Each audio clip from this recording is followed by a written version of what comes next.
Normal Christianity is Spirit-led Christianity, and this is Living in the Spirit.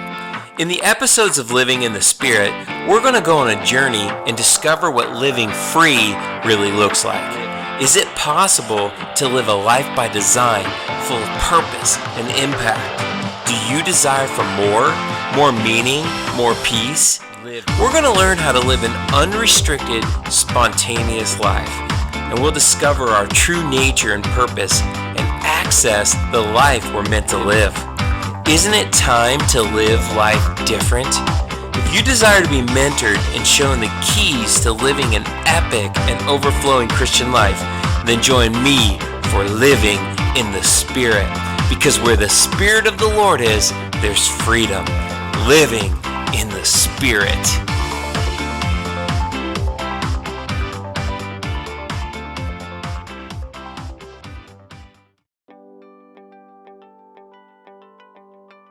And really, isn't it when Christ said, I set you free, it's the ability to watch, isn't it? Like, Yes. He gives you the eyes to be able to distinguish now, right? Because before you couldn't. Is that right? Well, he gives you, but through daily, he gives the observation of knowing Christ grows on a daily basis. Okay. The fact that we've got the scriptures is a huge bonus. Amen. Because just by watching our nature played out in the life of Christ, that's like looking in the mirror, right? So we have no excuse. Well, that's a different way to read the scriptures then, too. You just hit me, like the way you said that. Sometimes we go into the scriptures looking for, I don't know what we look for really, but what you're saying is it's all an observation of Yes. Go ahead. It's exactly what you said. It's an observation of you, of your full potential. Wow. When I read the scriptures, I go, oh my God, I've done that. I've done that. I've done that. I've done that. But I can do this. Yes. This is my true potential. Got it. Wow. Oh, I get it. I can do this. Mm-hmm. Incredible faith and hope rises when I see that. Here's the true example of my true nature playing out.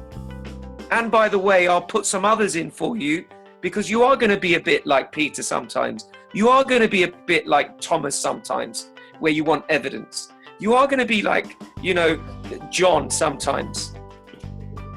Yep. You know what I love about what you just said is, so and this is what I want to encourage people with. You just said there's incredible faith and hope that arises, and doesn't it say faith is the substance of things hoped for?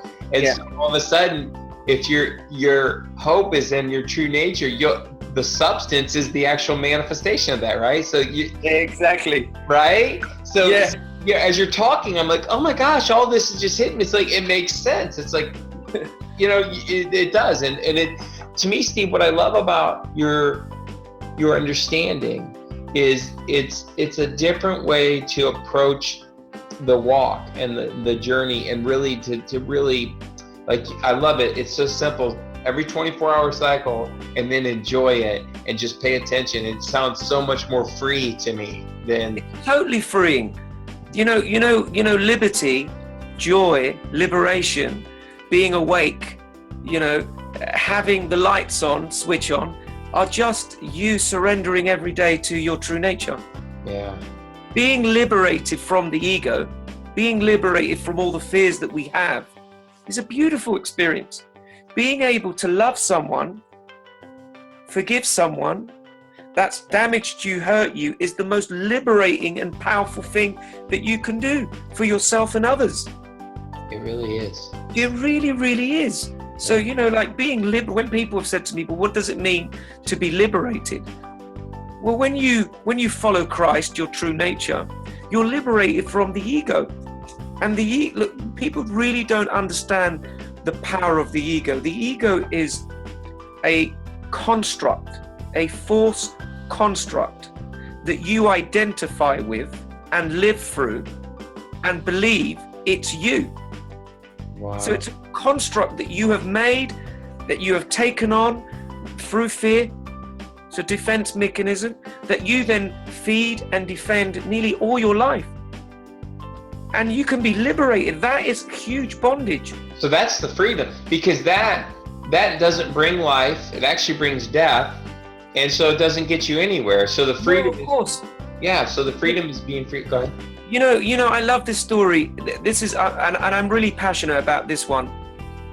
The story where Jesus is sitting, and suddenly Mary comes running to him, and she's being stoned, right?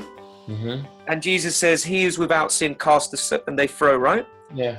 Here's a story of a woman, right, who, because of probably not knowing her worth, not knowing her value, not knowing her beauty, poverty, has taken the image and likeness of a prostitute, Mm-hmm. right? Mm-hmm. So she's playing this role out. It's not her true nature. Yeah. It's not who she truly is. It's all she knows. It's the only thing this woman knows to stay alive properly, but it's not who she truly is.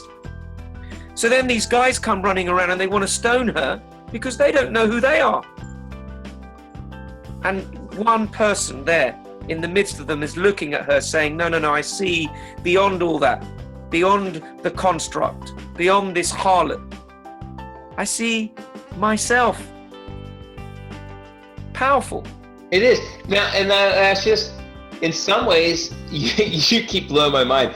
It's now too, if they who were throwing the stones didn't know who they were, in some way, there's a redeeming message, and what he said to them was, "Let whom without sin cast the first stone."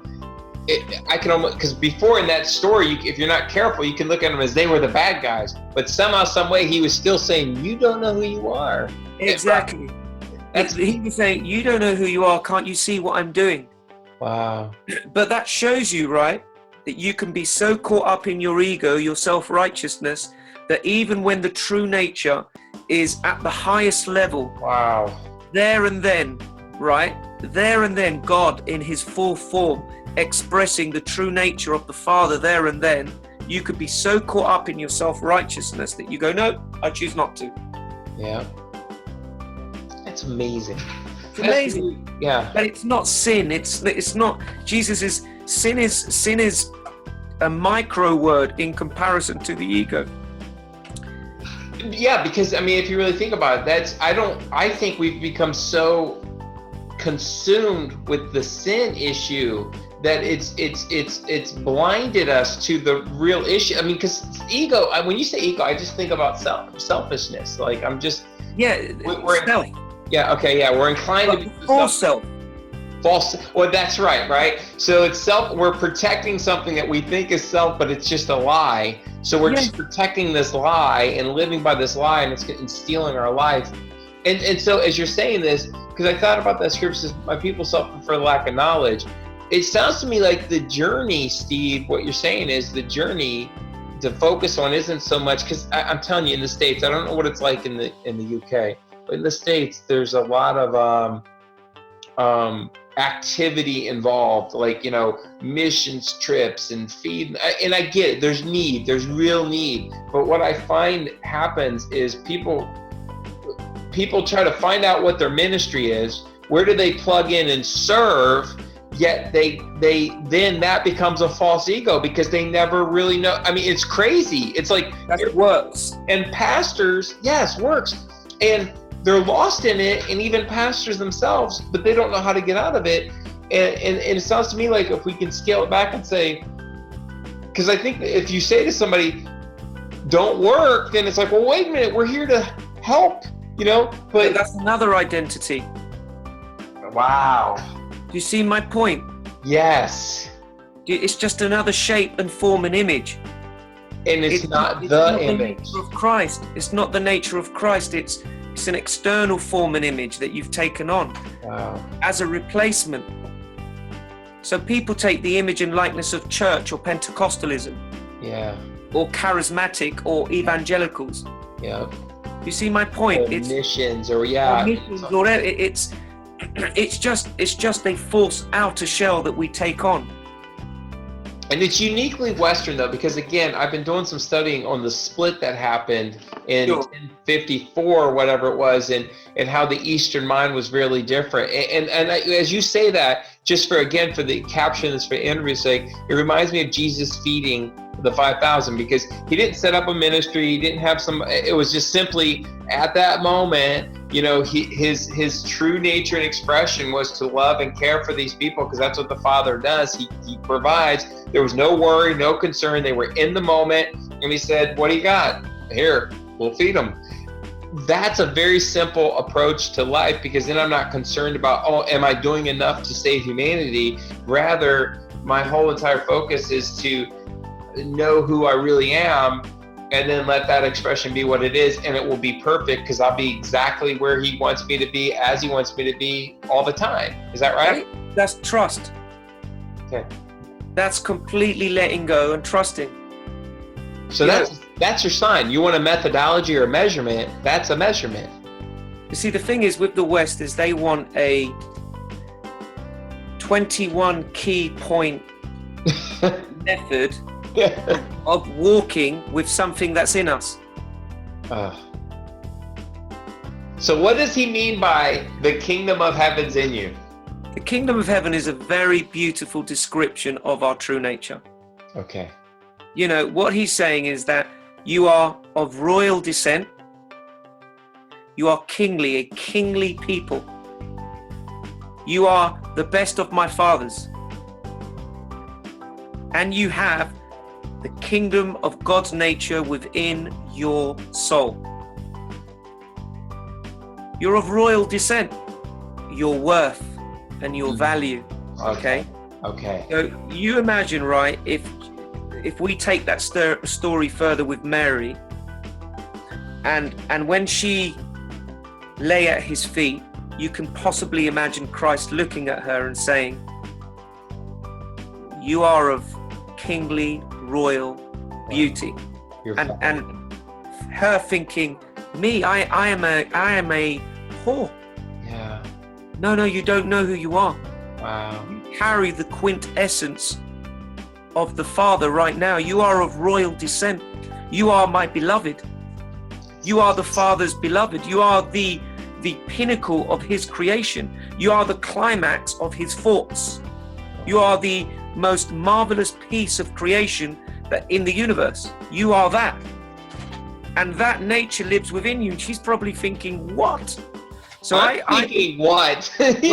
So that's what I'm saying, is that Christ is saying, do you not know who you are? Do you not know your worth, your value? Do you not know how precious you are? It's an incredible thing to say. The kingdom of God is within me.